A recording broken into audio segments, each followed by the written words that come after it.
Hello, brothers and sisters. I want again to welcome all of you to this lesson.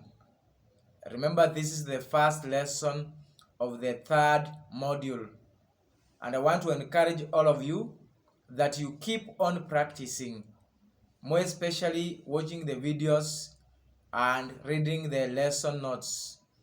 Remember, this is one of the ways by which we are going to equip ourselves with the necessary skills and knowledge that will help us as interpreters to handle some of the contemporary issues affecting the interpreters and the deaf community in general.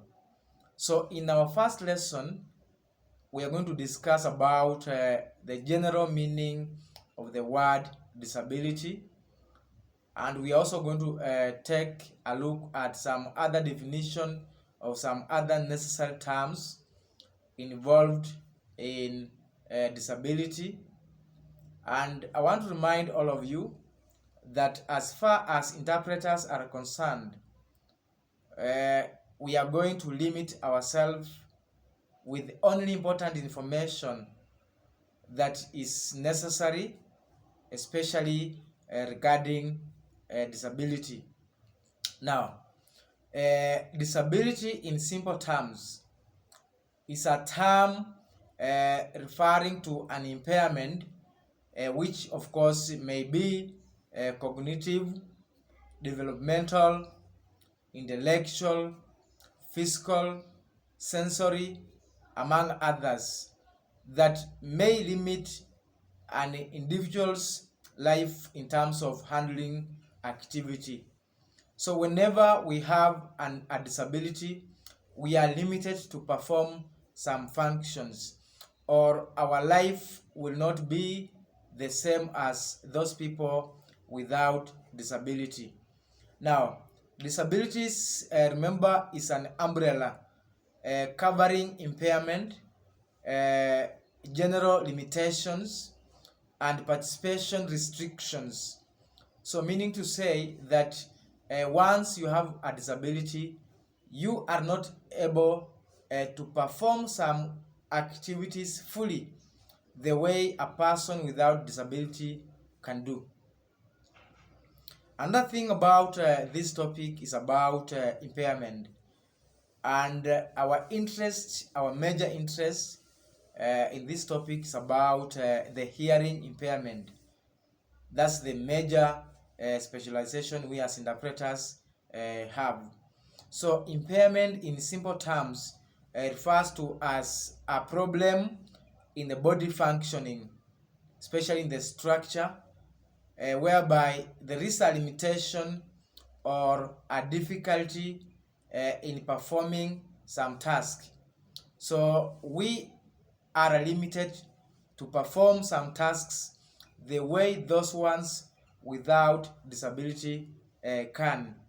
So while a participation restriction is a problem experienced by, of course, an individual in involvement in life situations. So there are some limitations, restrictions in participation. We don't fully participate the way those one without disability can. There are so many other terms especially involved in this disability. But for this lesson, now that it's an introduction, we want to limit ourselves to those three terms, and I want you to revise and go through them so that when we start discussing them in details, you have at least a clue on what we are discussing. Now, I want us now to discuss about, give examples of different disabilities. There are different types of disabilities that we are going to discuss.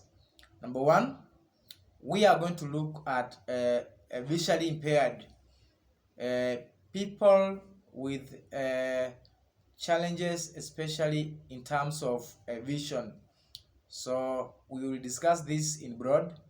Number two, we'll also discuss about the hearing impairment or hard of hearing.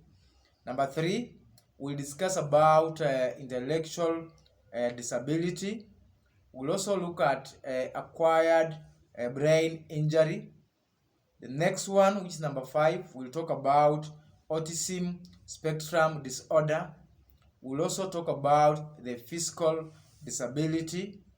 We'll look at mental retardation. We'll also look at the learning disability, which of course affects everyone in general, whether you have some other disabilities or you don't have any disability. But at least every individual has a learning disability.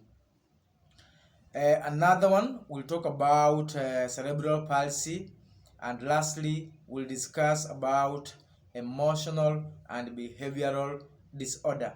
So we are going to discuss these types of disability one by one in general, looking at how this disability may affect the general interpretation or understanding of the deaf people when it comes to acquiring either the first language or sign language as a way or as a language of communication among the deaf community. So I want to encourage you that you keep on practicing. Read these notes, watch the videos, and you'll be able to understand what we are talking about. See you.